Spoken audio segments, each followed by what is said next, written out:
আমি আশঙ্কা করছি ভারত নিয়ে চিন্তিত যে আসলে পাকিস্তান আমরা মনে করতাম যে ভারত আমাদের বন্ধু, কিন্তু পরিশেষে দেখছি যে পাকিস্তানে আমাদের ভাই ভাই বন্ধু। তো আসলে সর্বদিক থেকে আমরা পাকিস্তানের সাপোর্ট করব, ভারত পাকিস্তানের পাশে আছি এবং আশাবাদী যে অচিরেই ভারতের পতন হবে। কারণ ভারতে মুসলমানদেরকে অত্যাচার করছে, আসলে আল্লাহ ছাড় দেন কিন্তু ছেড়ে দেন না। তারা যতই বড় হোক না কেন, তারা যত যাই মনে করুক না কেন, কিন্তু আসলে এটা তাদের পতন হবেই।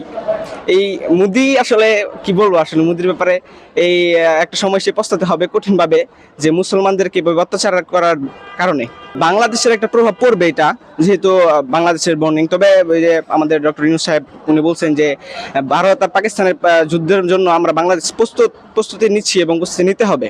তো আমরাও একই কথাই বলবো, যদি এমন হয় প্রয়োজনে আমরা পাকিস্তানের বিরুদ্ধে আমরা যারা ইসলামিক সংগঠন আছেন মুসলমানের বিরুদ্ধে দাঁড়ানোর জন্য আমরা নিজেরা যুদ্ধ করব পাকিস্তানের হয়ে। তারপর আমরা পাকিস্তানের পাশে আছি এবং পাকিস্তানের পাশে অলওয়েজ থাকবো।